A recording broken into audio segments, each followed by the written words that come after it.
बीच Bharatiya Janata party के माननीय राष्ट्रीय प्रवक्ता और सांसद डॉक्टर सुधांशु त्रिवेदी जी आपको संबोधित करेंगे। भ्रष्टाचार का दंश झेल रहे दिल्ली के भारतीय जनता पार्टी के प्रदेश अध्यक्ष माननीय वीरेंद्र सचदेवा जी भी आपको संबोधित करेंगे। मेरा विनम्र निवेदन है माननीय सुधांशु जी से कि आपको संबोधित करें।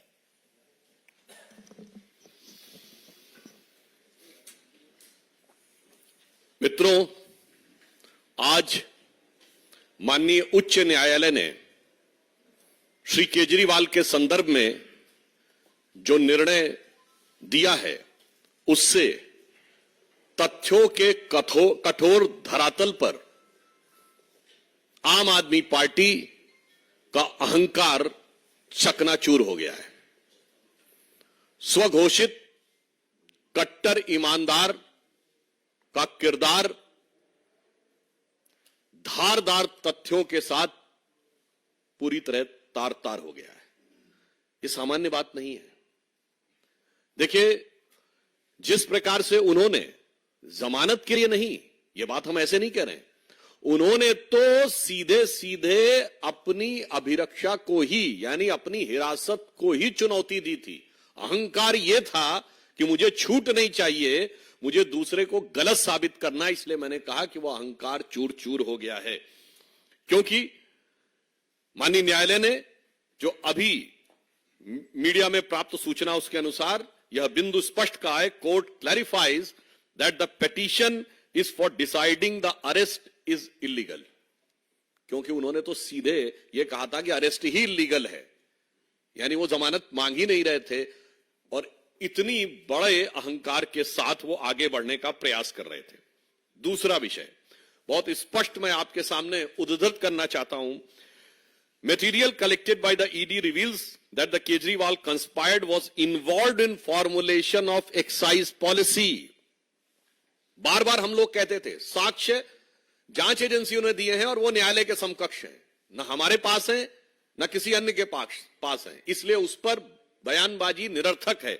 स्पष्ट रूप से कोर्ट कह रहा है कि जो साक्ष्य दिए गए उससे प्रतीत होता है कि वह नीति बनाने में बाकायदा कंस्पायर्ड द एक्साइज पॉलिसी, और फिर लिखा हुआ है was involve in the formulation of the excise policy and use the proceed of crime, यानी वो नीति निर्धारण में मुख्य कर्ता धर्ता थे और उससे प्राप्त चीज को अवांछित आपराधिक चीजों में प्रयोग किया गया।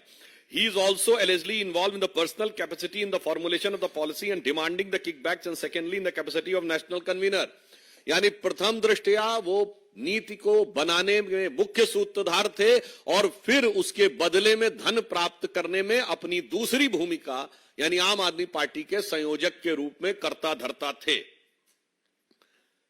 उसके उपरांत माननीय न्यायालय ने एक और गंभीर ऑब्जर्वेशन दिया है। Court says doubting grant of the pardon of the approver amounts to casting aspersion on judicial process। अर्थात किसी को जमानत दी गई या नहीं इस पर टिप्पणी करना सीधे सीधे न्यायपालिका के ऊपर टिप्पणी करने के समान है। भाई अगर आप देखें तो इसी आधार के ऊपर अभी संजय सिंह जी को तो बेल मिली है। आप इस ढंग से राजनीतिक आधार के ऊपर कोर्ट के निर्णयों के ऊपर समीक्षा, आक्षेप और कटाक्ष नहीं कर सकते। इसके आगे और स्पष्ट रूप से कहा गया है, who gives ticket for contesting election and who purchases electoral bond is not the concern of the court. ये बहुत महत्वपूर्ण प्रेक्षण है, is a very significant observation by the high court कि किसको टिकट दिया गया, किसने इलेक्टोरल बॉन्ड लिया, इस विषय का कोर्ट की प्रोसीडिंग से कोई लेना देना नहीं है। अर्थात जो एक कानूनी विषय को वह राजनीतिक विषय बताने का प्रयास कर रहे थे, that was cleverly when he was trying to put a cover of technicality on their hidden motive of politicality, which has been totally discarded by the court. अब देखिए एक और बिंदु पे कहा है, the investigating agency under the criminal jurisprudence can't be directed to conduct the investigation as per convenience of the person. जो वो बार बार कहते थे कि ईडी हमें ये बताए कि इस तरीके से मुझे जवाब देना या उस तरीके से मुझे इस कैपेसिटी में बुलाया जा रहा है, इस कैपेसिटी में, बहुत स्पष्ट कहा है कि आरोपी को यह अधिकार नहीं है किसी व्यक्ति को कि वो ये तय करे कि किन नियमों, किन प्रावधानों या किस प्रक्रिया के तहत अथवा किस रूप में जांच एजेंसी उससे जांच करना चाह रही है। अगला बिंदु और गंभीर है, the court won't lay down different categories of law, one for common citizens and other granting special privilege to chief minister। आम आदमी पार्टी, मैं पुनः अंडरलाइन करके कहता हूं, आम आदमी पार्टी के तथा कथित आम आदमी मुख्यमंत्री के बारे में स्पष्ट रूप से माननीय न्यायालय कह रहा है कि सामान्य यानी आम आदमी के लिए एक नियम और आम आदमी पार्टी के मुख्यमंत्री के लिए दूसरा नियम, यानी नाम तो आम, दीवाने आम, और चाहते हैं कि डील किया जाए दीवाने खास की तरह, तो ये खासो खुसूस खासियत पूरी तरीके से खारिज कर दी गई कोर्ट के द्वारा। पुनः मैं कहना चाहता हूं, यह सबसे महत्वपूर्ण बात है, ये वही थे जो नाना प्रकार की चीजें कहते थे, मैं बंगला नहीं लूंगा, मैं गाड़ी नहीं लूंगा, मैं टोपी पहनूंगा, मैं सिक्योरिटी नहीं लूंगा, वगैरह वगैरह। जबकि मैं सारी बातें कर रहा हूं, ये सारी चीजें आवश्यकता होती हैं, सुरक्षा की आवश्यकता होती है, परंतु ये जो आम आदमी का चोला था वो पूरी तरीके से धराशायी हो गया, क्योंकि वो खुद एक खास ट्रीटमेंट चाह रहे थे। इसके उपरांत कोर्ट कहता है, court on necessity of arrest, जो उन्होंने कहा कि क्यों उनको हिरासत में लेना चाहिए। ED was in process of enough material which has led to arrest of Kejriwal, non joining of investigation by Kejriwal, delay caused by him was also impacted those in the judicial custody. अर्थात उनका बार बार ईडी के संबंध को दरकिनार करना, जवाब देने से मना करना, यह गलत था और पर्याप्त मटेरियल उपलब्ध था उनसे पूछताछ और जांच करने के लिए। दूसरा, एक गंभीर बात कही गई जो बार बार न्यायिक प्रक्रिया को राजनीतिक रंग देने का प्रयास और उसके ऊपर राजनीतिक आक्षेप करने का प्रयास है। उस पर कोर्ट ने साफ कहा है, जजेस are bound by the law not by the politics. आप उसमें राजनीति करना चाहते हैं क्योंकि आप लगातार 9 सम्मन डिले कर रहे थे, क्योंकि आपको पता था कि लोकसभा का चुनाव आने वाला, अनायास नहीं आने वाला था। इसका अर्थ यह हो गया कि आप न्यायिक प्रक्रिया को राजनीतिक दहलीज तक ले जाने का कार्य आप कर रहे थे। कोर्ट ने स्पष्ट कहा है, किसी भी प्रकार की राजनीतिक गतिविधि से न्यायिक प्रक्रिया प्रभावित होने वाली नहीं है, अर्थात टाइमिंग वाली बात ध्वस्त हो गई। देन उसके आगे और उससे गंभीर बात कही है, political considerations can't be brought before court of law. जो इस प्रकार की बात कहना कि चुनाव आ रहा है, वैसे तो ये लोग इस बात के बड़े आदतन शरारती हैं। याद करिए 2019 के लोकसभा से पहले कांग्रेस पार्टी के नेता भी वकील का चोला ओढ़कर श्री राम जन्मभूमि के मुद्दे पर भी यही कह रहे थे कि चुनाव आ रहा है तो इसको बाद में करिए। आज भ्रष्टाचार के मुद्दे पे चुनाव आने की बात पे कही तो कोर्ट साफ साफ कह रहा है कि किसी भी प्रकार का राजनैतिक संदर्भ न्यायालय के समक्ष देना उचित नहीं है। इसके उपरांत कोर्ट कहता है, court are concerned with the constitutional morality not the political morality. Court साफ कहता है कि ये जो आप तथाकथित अपनी नैतिकता राजनीति का बात करते हैं, इससे कोर्ट को कोई मतलब नहीं है, वो केवल हार्ड कोर फैक्ट्स के बारे में कहता है। अब आगे की बात और भी गंभीर है, जो कहते थे चवन्नी नहीं मिली। इस पॉइंट में माननीय न्यायालय कहता है, this court holds that ED was able to place enough material statement of the approvers and their own candidate stating that was given to for Goa elections, it completes the chain regarding the money sent for Goa elections। यानी जब उनके स्वयं के प्रत्याशी ने यह बयान दिया है कि उसको इस प्रकार का धन इस स्रोत से प्राप्त हुआ है, तो यह प्रथम दृष्टया इस संदेह की पुष्टि करता है कि पैसा कहां से आया। जो कहते थे चवन्नी नहीं मिली, अब चवन्नी नहीं, वो करोड़ों का ट्रेल मिल रहा है। इसलिए हम ये बात साफ कहना चाहते हैं कि इंडिया अगेंस्ट करप्शन की अन्ना क्रांति से शुरू हुआ आंदोलन आज के में तब्दील हो गया है, यानी केजरी करप्शन क्रांति में तब्दील हो गया है।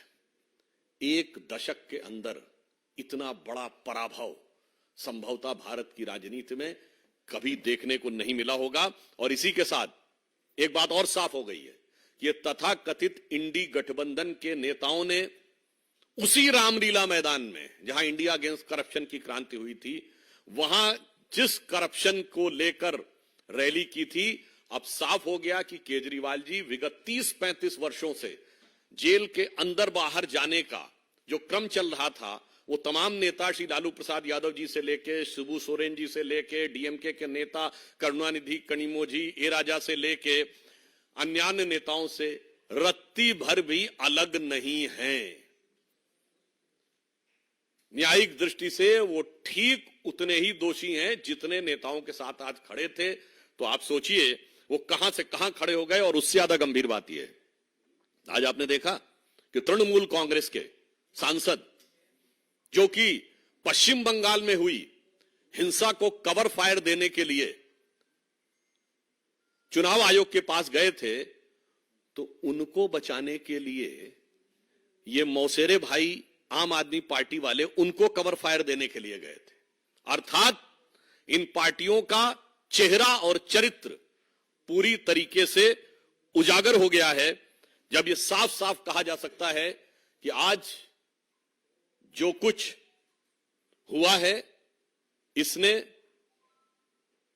भारत की राजनीति में जन सामान्य के लिए और भारत के प्रबुद्ध नागरिकों के लिए एक प्रश्न छोड़ा है कि कई बार ये नई राजनीति के प्रयोग का छलावरण लेकर जो लोग आते हैं, उनकी अंदरूनी हकीकत क्या होती है, यह पूरी तरीके से आज साफ साफ सबके सामने आ गया है। अब स्पष्ट रूप से इस विषय को लेकर, क्योंकि श्री केजरीवाल जी दिल्ली के मुख्यमंत्री हैं, तो इस संदर्भ में हमारे साथ सचदेवा जी जो दिल्ली के प्रदेश अध्यक्ष हैं, वो इस संदर्भ में अपना विचार रखेंगे।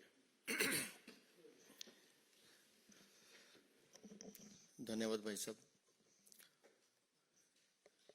भूल गए केजरीवाल कि जिंदगी में जब आप चोरी करते हैं तो उससे कई गुना ज्यादा आपको उसी जिंदगी में चुकाना पड़ता है। आज दिल्ली के करोड़ों लोगों की तरफ से हर दिल्ली वाला एक ही सवाल पूछ रहा है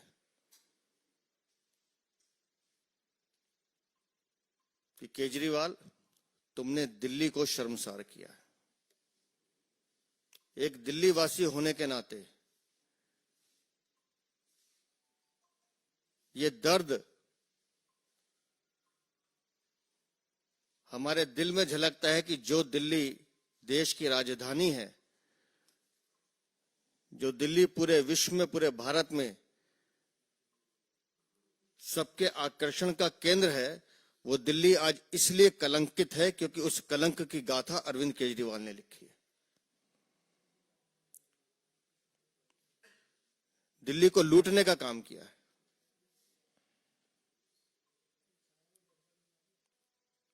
हमारे पास फंसाया गया है, हमें यह किया गया, सारे साक्ष्य मौजूद हैं। जैसा भाई माननीय सुधांशु जी ने कहा, अभी माननीय न्यायालय ने जो आज टिप्पणी की है, वो सीधा सीधा अरविंद केजरीवाल और आम आदमी पार्टी के मुंह पे तमाचा है।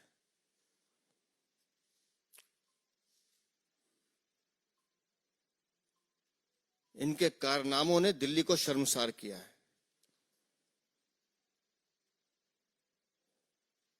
एक दिल्ली वाला होने के नाते पूछता हूं, क्या अब भी कोई नैतिक अधिकार है आपके पास कुर्सी पे बने रहने का?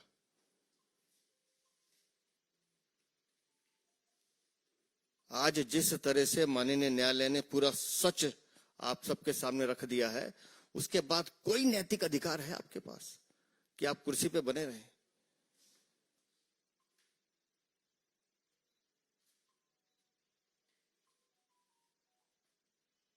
पूरी दिल्ली को लूटने का आपने षड्यंत्र रचा है।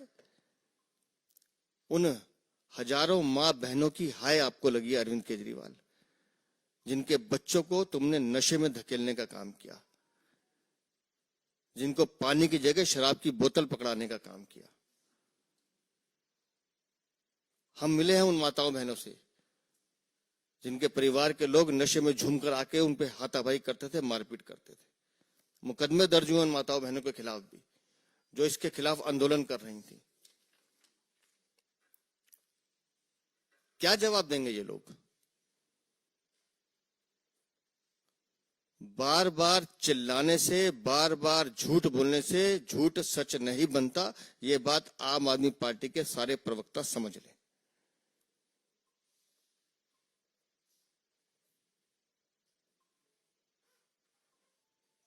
शराब नीति घोटाले में किकबैक लिया गया है, कमीशन खाई गई है, अरविंद केजरीवाल दलाली खाई गई है।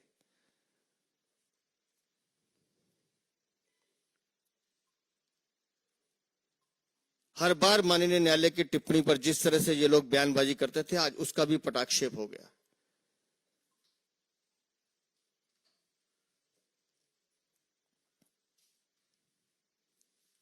पूरी दिल्ली को दगा देने वाले, दिल्ली की जनता को धोखा देने वाले, दिल्ली को लूटने वाले अरविंद केजरीवाल, तुम्हें और तुम्हारी पार्टी को दिल्ली के लोग माफ नहीं करेंगे।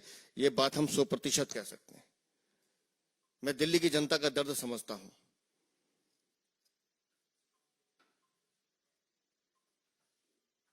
लोग जानते हैं कि लोगों को क्या दिक्कत है। कौन सोच सकता था जी कि मंदिर, मस्जिद, गुरुद्वारा, स्कूल कुछ नहीं छोड़ेंगे, आप सब जगह शराब की दुकानें खोलेंगे।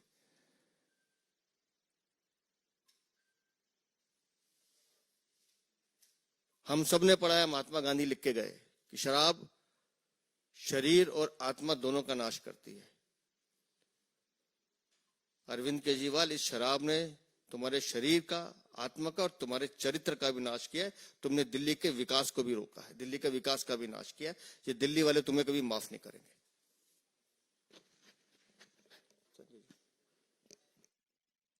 सादर आमंत्रित है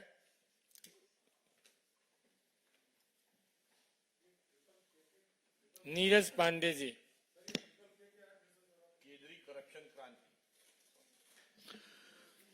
इंडिया अगेंस्ट करप्शन की अन्ना क्रांति से केजरी करप्शन क्रांति। और कोई किसी का प्रश्न?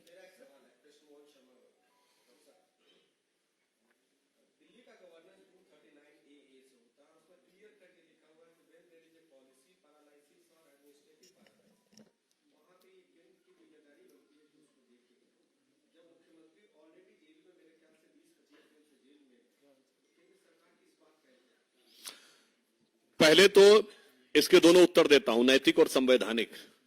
मेरे विचार से सवाल आज उनसे पूछा जाना चाहिए कि हाई कोर्ट के इस निर्णय के बाद भी कोई ये कहेगा कि जब फला फला क्लॉज के तहत एलजी पूछेंगे तब हम इस्तीफा देंगे। ये वो जो कहते थे आरोप लगते इस्तीफा दो, आज कहते हैं हाई कोर्ट से निर्णय के बाद भी इस्तीफा न दो। अब संवैधानिक उत्तर देता हूं। आपको पता है कि दिल्ली की विधानसभा इस देश की एक ऐसी विधानसभा है जो सतत सत्र में रहती है, यानी साइन डाई होता ही नहीं है, जबकि वो मिलती साल में एक ही बार है बजट पास करने के लिए। क्यों? क्योंकि अगर साइन डाई कर देंगे यानी सत्रावसान कर देंगे तो उपराज्यपाल से नए सत्र को दोबारा प्रारंभ करने के लिए अनुमति लेनी पड़ेगी। तब राज्यपाल को बोलना होता। जब सत्र में चल रही है विधानसभा तो प्रथम दायित्व विधानसभा अध्यक्ष का बनता है, तदोपरांत राज्यपाल का। तो उनसे पूछिए, जैसे पार्लियामेंट सेशन में होती ना, तो आप क्या कहते हैं कि भाई ऑर्डिनेंस नहीं आएगा because parliament in the session, तो the Delhi assembly is in perpetual session. तो भाई नैतिक भी सवाल आपसे है और संवैधानिक सवाल भी आपसे है। बचने की जितनी भी गुंजाइश करिए, बचने का कोई रास्ता अब दिखाई नहीं पड़ रहा है। एक मिनट भाई, तोसी मंडोला ये नहीं।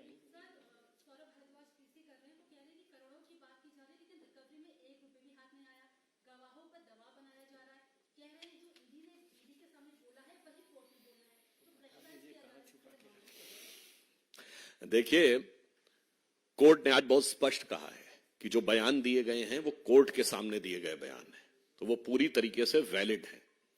और पुनः मैं कह रहा हूं, यही सब तो बातें कहते थे। अभी जो मैंने आपको ऑब्जर्वेशन सुनाया उसमें क्या है कि उनका कहना है कि they are having enough evidence, यानी पर्याप्त साक्ष्य और मटेरियल मौजूद है इस बात पर विश्वास करने के लिए कि वो इन्वॉल्व थे। और कहां रखा है उस पर तो मैं कहना चाहूंगा यही तो पता लगाना है। क्योंकि मैं ऑन द मतलब एक दूसरे ढंग से कहूं, टीवी पर आकर यह कहा गया था ना कि केजरीवाल जी जेल में चले गए, उनका शरीर जेल में है पर आत्मा आप लोगों के साथ है। मुझे लगता है हो सकता है वो आत्मा तो उस पैसे की रक्षा तो नहीं कर रही है आसपास कहीं, जिसकी वजह से उस तक पहुंचना थोड़ा मुश्किल नजर आ रहा है। Mohit Bhatt Times Now. Sudhanshu sir, the focus of Aam Aadmi Party's reply to your PC and what has happened in court is about that how witnesses were being harassed, though court has made strong observations on that. They are again saying that witnesses were forced to change their statement just to frame Arvind Kejriwal, and they are again attacking BJP. I think with a clear-cut indication in verbatim I have read in front of you in which the court has categorically said two things. Number one, the statements were in front of the magistrate, so it was in front of the court. Number two, they were having enough evidence and they are having enough references to prove that Kejriwal ji was, you can say, pivotal in making the policy and getting the kickback. So I think, again, जिसे कहते हैं, मतलब इसको मैं जब तक निर्णय ना आ जाए तो मैं शब्दशः न लिया जाए, पर एक कहावत होती है, चोर चोरी से जाए हेरा फेरी से न जाए। तो मुझे लगता है कि आम आदमी पार्टी को अब कम से कम इस निर्णय के बाद इस प्रकार के अनर्गल बयान देने से बाज आना चाहिए। हाईकोर्ट के निर्णय से आम आदमी पार्टी सहमत नहीं है और ऐसी जानकारी मिल रही है कि वो इस निर्णय को सुप्रीम कोर्ट में चुनौती देने के लिए जा रहे हैं। और एक सवाल साथ में लगता हुआ पूछना चाहता हूं कि इस वर्डिक्ट आने से पहले ही सौरभ भारद्वाज ने कहा था कि हमें हाई कोर्ट से बहुत ज्यादा उम्मीद नहीं है, तो ऐसा उनका पूर्वानुमान इस पर क्या है? देखिए, इसीलिए कोर्ट ने बहुत साफ कहा है कि न्यायालय पर राजनीतिक टिप्पणियां मत करिए। और आपने सहमत की बात कही, इतनी बड़ी लानत मिलने के बाद आपको लगता है कि सहमत होने की जहमत वो उठा सकते थे? तो जो कुछ हो रहा है ये इनएविटेबल था, ये अवश्यंभावी था।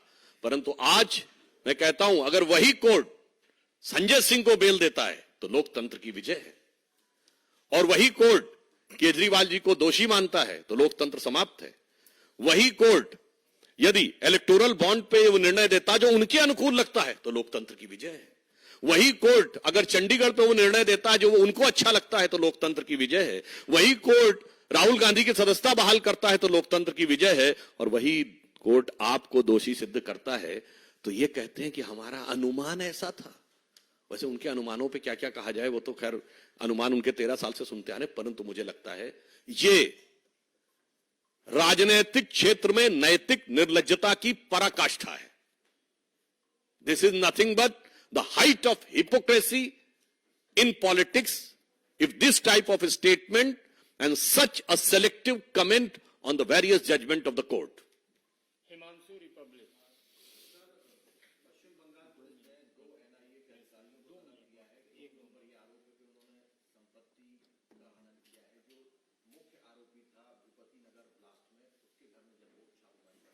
देखिए, जो पश्चिम बंगाल में घटना है वो बहुत दुखद और गंभीर है। डायमंड हार्बर क्षेत्र में जिस प्रकार से हिंसा हुई है और जिस विषय का आपने उल्लेख किया है, बहुत गंभीर बात यह है कि उतने बड़े ब्लास्ट के आरोपियों में को जब गिरफ्तार करने के लिए एनआईए की टीम जाती है तो पहले ईडी पे हमला हो चुका होता है और अब एनआईए पे हमला होता है। यह संविधान बचाने के लिए है कि संविधान नष्ट करने के लिए है? उसके बाद मुख्यमंत्री किस प्रकार का बयान देती हैं कि साहब वो आधी रात में आए थे बगैर पुलिस को बताए हुए, जबकि मिदनापुर पुलिस के एसपी ने साफ कहा कि वो सवेरे आए थे, पुलिस को बता कर गए थे। दूसरा पॉइंट वो कहती है महिलाओं के साथ दुर्व्यवहार हुआ, जबकि वहां पर वीडियो फुटेज अवेलेबल है कि उसके साथ महिला पुलिस थी। और उससे ज्यादा दुखद यह है, ये ममता जी की निर्ममता की पराकाष्ठा है कि वो कहती वो चॉकलेट बम था। जबकि उसमें जो शव के टुकड़े हैं वो कई 100 मीटर दूर तक मिले, जिसमें उनका एक कार्यकर्ता भी मारा गया है।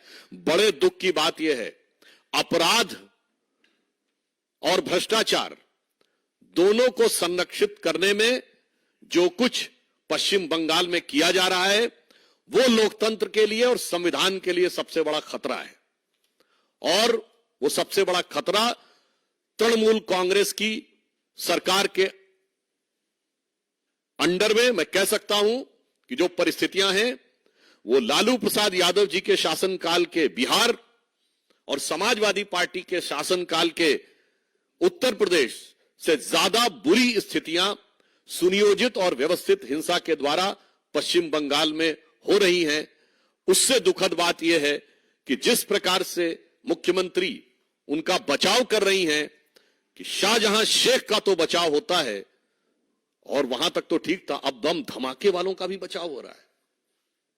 मुझे लगता है बंगाल के साथ, बंगाल की जनता के साथ, बंगाल की जनता के दर्द के साथ इससे ज्यादा दर्दनाक अन्याय नहीं हो सकता।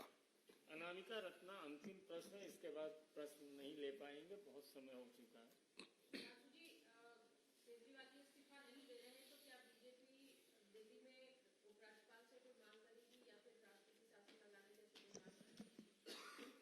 निर्णय अभी अभी आया है, जरा देखें तो कि अभी उनके मन में क्या है।